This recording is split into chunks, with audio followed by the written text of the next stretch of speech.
आज हम कुछ ऐसी किताबों पर बात कर रहे हैं जिन्हें कई लोगों ने कहा है कि भाई इनसे उनकी जिंदगी बदल गई।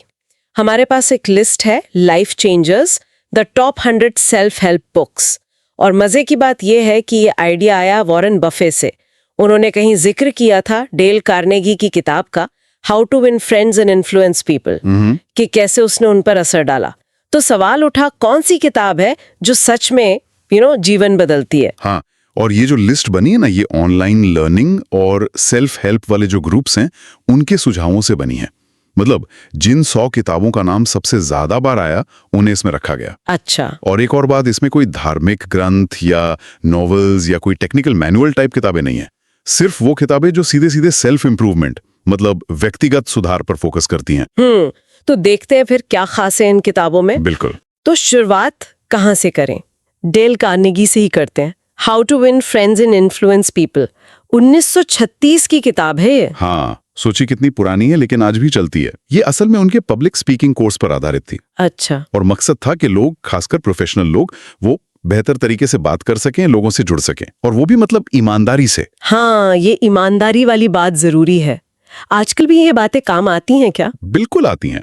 देखिए, ये बुनियादी चीजों की बात करती है कि भाई दूसरों में सच में दिलचस्पी लो, नुक्ताचीनी मत करो, तारीफ करो जब सही लगे। ये सिद्धांत तो हमेशा ही काम किए हैं ना। सही कहा।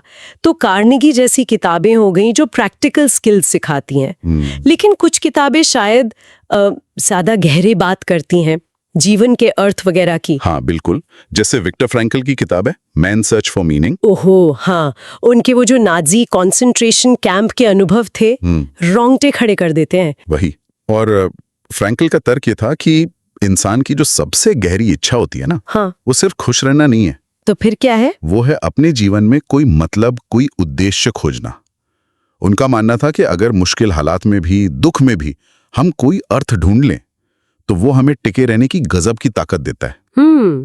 उनकी एक लाइन मुझे याद आती है। हाँ, वो बहुत मशहूर है कि इंसान वो है जिसने ऑश्विट्ज के गैस चेम्बर बनाए, लेकिन इंसान वो भी है जो उन चेम्बरों में सिर उठाकर प्रार्थना करते हुए गया। बिल्कुल। ये दिखाता है कि कितनी भी बुरी हालत हो, इंसान अपनी गरिमा, अपना उद्देश्य कैसे बनाए रख सकता है।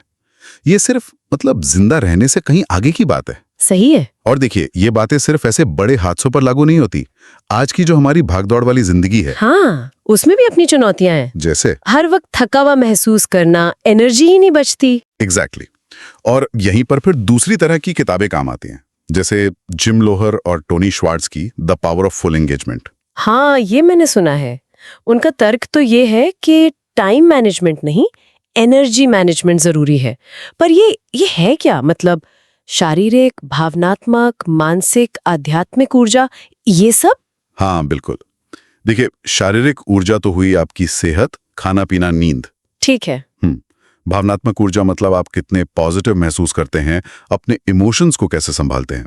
मानसिक ऊर्जा यानी आपका फोकस, आपकी क्रिएटिविटी। और आध्यात्मिक ऊर्जा का मतलब है कि आप अपने वैल्यूज से, अपने जीवन के मकसद से कितना जुड़ा हुआ महसूस करते हैं। अच्छा। तो किताब कहती है कि अगर आपको हाई परफॉर्मेंस चाहिए तो इन चारों तरह की एनर्जी का ध्यान रखना होगा। ये नहीं कि बस ज्यादा घंटे काम करते रहो। मतलब काम के बीच में छोटे ब्रेक लेना शायद शारीरिक ऊर्जा के लिए हो गया। हाँ, या मान लीजिए कोई मुश्किल मीटिंग है तो उसके लिए पहले से थोड़ा मेंटली प्रिपेयर होना, वो मानसिक ऊर्जा हो गई। समझ गए। ये डेविड एलन की गेटिंग थिंग्स डन से काफी अलग है। वो तो ज्यादातर काम को ऑर्गेनाइज करने पर फोकस करती है ताकि दिमाग खाली रहे। हाँ, वो एक अलग अप्रोच है जो काम को संभालने पर जोर देती है, जीटीटी जिसे कहते हैं। और फिर कुछ किताबें हैं जो कहानी के जरिए बात कहती हैं, रूपक कथाएं, जैसे वो चूहे वाली हु मूव्ड माई चीज, स्पेंसर जॉनसन की। हाँ वही।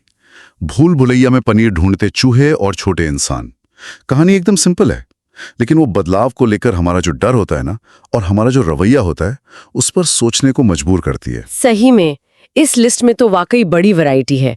हमने पर्सनल मीनिंग की बात की, रिश्तों की, एनर्जी की, पर इसमें तो business strategy, good to great, psychology, blink, leadership and self deception, सब कुछ है।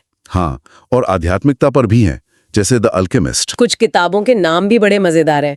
सेथ गोडिन की पर्पल काउ, या टिम सैंडर्स की love is the killer app. ये विविधता ही दिखाती है कि सेल्फ हेल्प का मतलब हर किसी के लिए अलग हो सकता है। ठीक ठीक। किसी के लिए शायद बेहतर आदतें बनाना है, किसी के लिए अपनी सोच को बदलना, किसी के लिए अपने काम में और बेहतर होना। ठीक है। ये किताबें क्या करती हैं? वो अक्सर हमें चीजों को देखने का एक नया नजरिया देती हैं, एक अलग फ्रेमवर्क। तो अगर हम इसको समेटें, तो ये जो लाइफ चेंजिंग किताबें हैं, ये हमें प्रैक्टिकल तरीके बता सकती हैं, हाँ बिल्कुल गहरे सवालों पर सोचने को उकसा सकती हैं, सही, हमारी सोच माइंडसेट बदल सकती हैं, या फिर बदलाव को अपनाने में मदद कर सकती हैं। बिल्कुल। ये हमें अपने गोल्स तक पहुंचने के लिए या मुश्किलों से निपटने के लिए वो एक नई राह दिखा सकती हैं या प्रेरणा दे सकती हैं, बिल्कुल। चाहे पर्सनल लाइफ हो या प्रोफेशनल। एक बात दिमाग में आ रही है जाते जाते, इस लिस्ट से फिक्शन मतलब उपन्यास वगैरह को बाहर रखा गया था, पर क्या कभी कभी एक अच्छी कहानी या नॉवल वो हमें उतना ही गहरा आत्मज्ञान या जीवन को देखने का नजरिया नहीं दे सकती, शायद सेल्फ हेल्प किताब से भी ज्यादा? ये सोचने वाली बात है। बिल्कुल हो सकता है, कहानियों में भी तो बड़ी ताकत होती है। हाँ, तो इसी सवाल के साथ शायद आज की बात खत्म करते